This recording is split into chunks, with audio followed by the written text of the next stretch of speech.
the constituency has confirmed me as an opposed.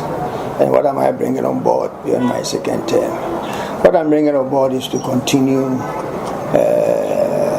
my work as a MP, and as MP, basically as a legislature. There are three main roles as legislature: the deliberative and the oversight responsibility. I will live up to that, and again continue with the work that I did for the party to endorse me to go on a post. I'll continue. I'll continue with that work. Wow, but I've been to the COVID-19. We know that this pandemic took us unaware, and the government has put in all the necessary measures. We know all the policies, the measures that the government has put in place to nip this or to deal with this COVID-19 pandemic. Well, it's been with us for the past 3 months, and the schools were closed down, and they've reopened schools for basically those who are about to exit to go to and complete their term. What we are doing, the government has put in measures, the preventive and the protocols, all the protocols that is needed to, not injure the lives of the people. So I think that within my constituency, I know the measures that the government has put in place will be adhered to. We'll go around the European school today, am I right? Yeah, I will go around and meet the teachers and authorities to see how best they are prepared, their preparedness for the coming of the kids, so that, aside the education aspect, their lives also will not be endangered. I do suggest, I think the government, His Excellency the President gave address the nation yesterday, and reiterating the point about making sure that the protocols and the COVID and precaution measures are adhered to. Aside that, let's see how things unfold. Yeah, they are beginning school today. So as the day rolls by, we will see if there will be any new thing that should come aboard. We also take it up and then look at it. Well, saying going to affect. Talking about attrition rate. Yeah, attrition is just unfortunate that most of the top gurus, those who, when it comes to parliament, they matter in terms of when it comes to bills and all the things that between parliament matter. Most of them have lost.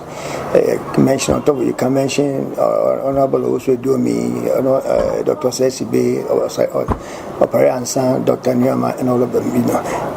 Definitely it's going to affect Parliament, because the parliamentary work is like that. When you go to Parliament, you need time to build yourself up. You need time to build yourself up. And these are people who have been in the system for, so they are like an institutional memory. You see, so they have built themselves up, and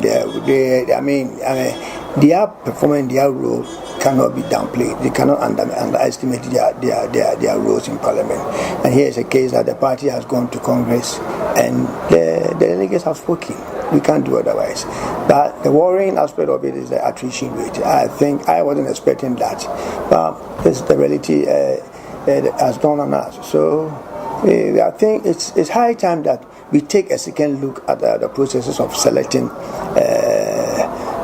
members of Parliament, or people who go to Parliament to perform. We have to maybe sit down the round table and just really look, or maybe have a second look, or just look at it critically. And that other than that, it's to affect the performance of the legislature.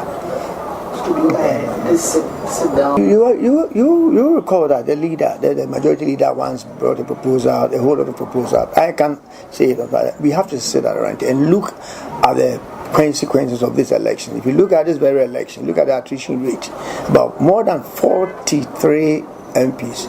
Some are first timers, others to second term or third term and things. Even in the case of the first timers, you will agree with me that they are not building themselves up. Knowing the rudiments of parliamentary work, the standing orders, the constitution, and those kind of things, and they are now coming to terms with the workings in the House, and all the realize that they've been voted out of. They are now going to train get another people, and even the confidence, even in the plenary on the floor of the house, even to master the current confidence, even to stand up and talk about the issue is also it's a whole. I see Parliament as an institution, as a place that when you go, it's a place that we need to maybe have a second look about this. Like other jurisdictions, when someone is elected as a parliamentarian, it becomes a career. 30, 40 years. You see, recently, I think that last year we had Mr. Pelosi, that's the U.S. I mean, when she came, this woman has about over 30 years experience. So she knows the stuff and she knows the parliamentary. So these are people that you can't just, let their this thing, go. We need to really have a second look at it, sit on the round table and debate and discuss about it, so that it doesn't affect. Other than that, it's going to affect our democracy. I think we need to have a second look at the way we select or we choose our parliamentarian. Okay. Lastly, what else can we do? You know the role of a parliamentarian. We legislate, we exercise oversight, we have oversight responsibility on the executive. But what we are going to do, we are not going to do anything different. We are just going to continue the parliamentary work and make sure that we exercise our duties and we live up to the expectation of the citizenry. I, for one, talking about the 4 years ahead or 4 years from which is the 8th Parliament. I came, I'm part of the 7th Parliament. I came on a ticket of MPP and I campaigned on promises. And in my case, my endorsement to go on opposed tells you that my constituency, maybe I live up to the expectation. I was able to, because I didn't campaign in a vacuum. I campaigned on promises. Maybe the constituency further, yeah. My performance and what I've done in Parliament, I deserve to be given another opportunity to go and serve. And all that I'm going to do, I'm going to live up to the expectation of my constituents and make sure that I also play the legislative and the advocacy role that I need to play in my constituency. So that at the end of the day, my constituents will also get a share of the national cake.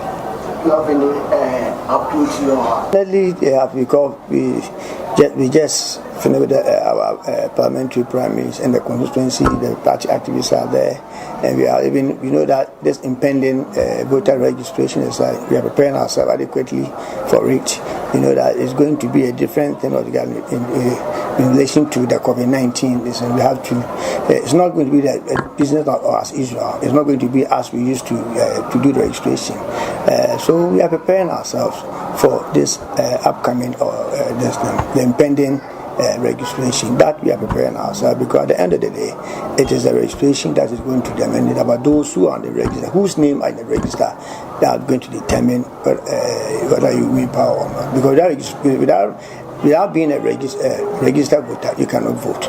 So this exercise, we are really serious. We are taking it serious, and we are going to make sure that we maximize our registration, because here is a stronghold of MPP. There's no doubt about that. So at the end of the day, if a lot of people are able to get their name onto the register, for those 18 and above, a lot of people are able to get their name onto the register, the party stand a better chance of winning the seat, and for that matter, winning the ultimate, which is the presidency.